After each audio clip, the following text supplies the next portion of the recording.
The Boys et Invincible, les deux séries de super-héros super sanglantes qui sont présentes sur le catalogue d'Amazon Prime Video. Ce sont des séries qui traitent des sujets autour des super-héros et parodient évidemment l'univers de Marvel et DC avec des personnages forts comme Homelander ou encore notre bon Omni-Man. Et il se pourrait bien que ces deux séries puissent enfin se croiser et nous livrer une histoire tout simplement inédite et tout simplement phénoménale. Et on va traiter tout ça dans la vidéo du jour. Je suis Ludo de Ludoverse et je vais vous expliquer pourquoi le crossover entre Invincible et The Boys est totalement possible, qu'est-ce qui a été dit, quelles ont été les annonces et qu'est-ce qu'on peut attendre de ce crossover, comment il peut être mis en place, enfin bref, plein de questions qui nécessitent des réponses. Donc j'espère que vous êtes bien accrochés. Et on est parti pour l'univers de The Boys, Invincible, Omni-Man et aussi Homelander. Let's go! Bon, il est bon de savoir déjà que The Boys et Invincible, ce sont les séries phares de Amazon Prime Video quand il s'agit de super-héros. Ce sont toutes deux des adaptations de comics avec Invincible qui a commencé à être publié en 2003, donc en termes de comics bien évidemment, et qui a eu ensuite son adaptation animée en 2021, et de l'autre The Boys qui a commencé à être publié en 2006 dans les comics, dans les pages des comics, vous avez compris, et qui a eu une adaptation en série live action cette fois-ci en 2019. Les deux séries ont eu un énorme succès pour leur côté innovant et parodique de l'univers de super-héros, même si, bon, à l'époque, quand c'est sorti en comics, ça avait évidemment bien marché, mais c'est surtout aujourd'hui, vu que ça a touché un public beaucoup plus large en sortant des séries, que ça a vraiment tout pété. Car déjà, elles réussissaient à apporter des héros beaucoup plus violents et sanglants que ceux du MCU et du DCU à l'époque, car aujourd'hui il a été renommé DCU tout court. Et les deux séries, malgré les années qui ont passé, continuent à faire kiffer les fans. Invincible, qui vient de terminer sa saison 3, a littéralement tout pété, surtout avec l'épisode 8 et l'arrivée de Conquest, on en a parlé sur la chaîne, avec cet épisode qui a l'une des meilleures notes de toutes les séries présentes sur IMDb, avec une note de 9,9. Rien que ça. Bien sûr, la saison 4 est dans les cartons et devrait sortir en 2026, tandis qu'un film live action, donc avec de vrais acteurs, est aussi en développement depuis quelques temps et devrait peut-être un jour voir le jour évidemment. D'ailleurs, dites-moi dans les commentaires si vous voulez que je parle un jour du film live action Invincible, et ça me ferait très plaisir de traiter le sujet pour vous évidemment. Quant à l'univers de The Boys, eh bien, il continue aussi de se développer. La dernière saison de la série principale va sortir normalement l'année prochaine en 2026. Le tournage est en cours et il y a pas mal de choses qui sont en train d'être préparées au-delà de ça, car il y a plein de spin-offs qui sont aussi déjà sortis ou qui vont arriver. Donc ceux qui sont déjà sortis, on a la série Gen V qui se concentre sur des étudiants qui apprennent à devenir des super-héros, et la série The Boys Diabolical qui était une série d'animation où on revenait sur plusieurs moments assez cool de l'univers de The Boys, où il y avait même eu une adaptation des comics, d'ailleurs que je vais vous montrer rapidement pour le comics The Boys, parce que c'est quand même énorme, c'est un énorme pavé là, c'est un omnibus, donc un tome extrêmement imposant. Je vous mets les liens dans la description, et si pour ça vous trouvez que c'est peut-être un petit peu trop pour commencer, je vous mettrai des petits tomes, des tomes en soft cover, couverture souple, qui sont assez petits, donc ce sera beaucoup plus petit que ça, donc vous pourrez faire votre choix. Et pour les autres séries spin-off à venir de l'univers de The Boys, on a une série The Boys Mexico qui devrait se dérouler au Mexique, et Vault Rising qui sera un spin-off centré sur Soldier Boy, le personnage qui parodie Captain America, ainsi que Stormfront, et les deux, on va découvrir leur jeunesse à tous les deux, donc une série avec beaucoup de potentiel, on en a aussi beaucoup parlé sur la chaîne. Bref, vous l'avez compris, les deux séries jouissent d'un succès énorme, surtout The Boys qui continue de tout péter, en balançant pas mal de spin-off, même si la saison 4 n'était pas phénoménale, bien qu'on en ait beaucoup parlé sur la chaîne encore, mais voilà, vous remarquez que Invincible et The Boys partagent des codes extrêmement similaires dans leur manière de traiter les sujets super-héroïques, et il est donc pas étonnant qu'un crossover soit envisagé. Oui, car le crossover The Boys X Invincible est tout à fait possible. Ça fait plusieurs années d'ailleurs que c'est en réflexion, et encore une fois, c'est pas déconnant du tout, vu que les super-héros de ces deux univers sont pas là pour faire dans la dentelle. S'ils doivent tuer, ils vont le faire, même s'il y a un code moral qui est assez différent entre les personnages de The Boys et les personnages d'Invincible, là où Invincible est peut-être un peu plus dans la retenue, alors que les persos de The Boys sont plus là pour vraiment défoncer des têtes par pur plaisir, ou juste pour protéger les humains normaux. Mais ce crossover en tout cas semble totalement facile à produire, on va dire, car les droits déjà des deux séries sont détenus par le même service de streaming, Amazon Prime Video, donc ils peuvent littéralement faire ce qu'ils veulent, bien qu'il faut juste réussir à mettre tout le monde d'accord et trouver la manière logique pour que ces personnages puissent se rencontrer, vu qu'on le rappelle, ce ne sont pas des persos qui viennent des mêmes univers, il ne faut pas que ça fasse tirer par les cheveux, et en mode juste prétexte, voilà, ils se rencontrent, et maintenant créer une histoire. Et pour le moyen de raconter tout ça, il faudrait quand même un délire en mode soit un film, soit une mini-série, même si pour moi, un film semble bien plus adapté. Et concernant les annonces officielles, parce qu'il y a quand même eu des annonces qui ont été faites par des gens qui travaillent avec Amazon et qui s'occupent d'une des deux séries, eh bien, il y a notamment Robert Kirkman, créateur de The Walking Dead et évidemment de la série Invincible. Je vous montre le comics tome 6 qui continue après la saison 4. Voilà, si vous voulez vous lancer dedans, enfin bref, vous avez un guide de lecture sur tous les comics d'Invincible dans la description également, donc n'hésitez pas à checker. Et donc ouais, le petit Robert Kirkman, il avait dit dans les pages de Variety, un très gros média, en 2024, donc attention, je vous le lis. On en a parlé, confie-t-il à Variety lorsqu'on l'interroge sur la rencontre entre Homelander et Omni-Man. Ça a l'air sympa, on a pu voir Homelander et Omni-Man se battre dans Mortal Kombat 1, donc c'est le jeu vidéo. C'était cool, je pense que ça intéresserait les gens, on fera peut-être quelque chose d'excitant un jour, mais ce n'est pas encore prévu. Donc ouais, il y a quand même des idées. Peut-être pas en train d'écrire actuellement, mais ça pourrait arriver un jour ou l'autre, et ça on l'attend avec impatience. Après, il y a aussi une autre question qu'on a le droit de se poser. Est-ce que ce sera fait en full animation comme Invincible, ou en full live action comme la série principale The Boys?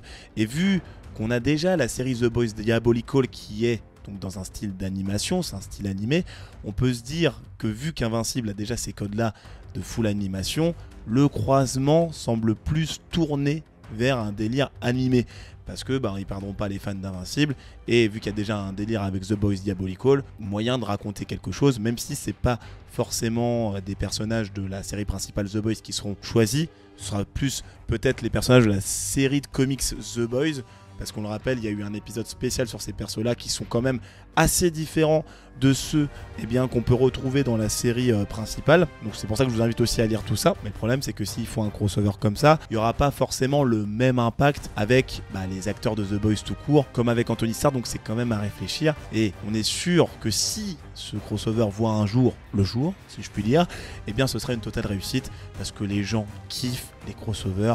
Les crossovers font péter les scores et font péter des câbles aux gens. On pense notamment du côté de Marvel avec Avengers. On avait aussi le Arrowverse avec les croisements entre les séries Flash et Arrow qui faisaient tout péter, ou encore le film Justice League qui, malgré le fait qu'il a été beaucoup décrié, a quand même fait de très bons résultats avec 700 millions. Enfin bon, voilà, vous voyez un peu le délire, les gens sont quand même au rendez-vous pour ce genre de choses. Mais maintenant qu'on a la base et qu'on sait que le public sera au rendez-vous et qu'Amazon est quand même en réflexion par rapport au projet, comment ils vont faire pour que ça arrive? Déjà, j'ai envie de dire qu'ils vont sûrement devoir se servir d'un petit boost, un petit quelque chose pour pouvoir booster l'écriture et faire en sorte que tout se passe bien, genre le supérieur de chez Onae, savon de nos partenaires de chez Onae, super sympathique. Voilà, je vous montre un peu la couleur du savon, ça donne des super pouvoirs, ça vous permet de voler, de défoncer du héros quand vous le voulez. Et comme vous le voyez, il y a même le Comics Code Authority pour ceux qui connaissent juste ici, donc n'hésitez pas, tout est dans la description, et ils font vraiment beaucoup de savon avec, voilà, vous pouvez profiter donc notamment du gentilhomme nomade, et grâce au code de promo Ludoverse, vous avez moins 10% sur tout le catalogue, donc n'hésitez pas à checker, tout est dans la description, encore une fois. Mais au-delà du supérieur de chez Onae qui pourrait permettre de favoriser la rencontre, eh bien, il y a d'autres choses qui pourraient permettre que les deux univers se croisent, donc l'univers de Invincible et l'univers de The Boys. Et en vérité, c'est pas si compliqué quand on a en tête le lore de Invincible, principalement, car il y a un perso que vous connaissez, j'espère, qui est capable de faire rencontrer ces deux univers distincts de manière assez simple, et je pense bien évidemment au méchant Angstrom Levy. Et pour ceux qui ont cliqué sur la vidéo alors qu'ils ne connaissent pas l'univers d'Invincible, Je vais vous dire qui c'est Angstrom Levy. Angstrom Levy, c'est un méchant donc, de l'univers d'Invincible qui voue une haine féroce envers le personnage principal, Mark Grayson, identité secrète de Invincible. Il le considère comme responsable de son apparence, car comme vous le voyez, il a un énorme cerveau qui est assez horrible alors que le mec avait une tête tout à fait normale avant. Et c'est vraiment de l'hypocrisie car c'est totalement la faute d'Angstrom Levy s'il a une apparence comme celle-ci. Mais bon, je ne vais pas rentrer trop dans les détails, vous avez des vidéos sur la chaîne qui vous donneront plus d'infos que ce que je suis en train de vous raconter. Et sinon, je risque de vous perdre. Mais pour bien comprendre un peu la suite, pourquoi il serait capable de faire rencontrer les univers de Invincible et de The Boys, eh bien c'est tout simplement parce qu'il a décidé de mener donc une vendetta contre le personnage d'Invincible.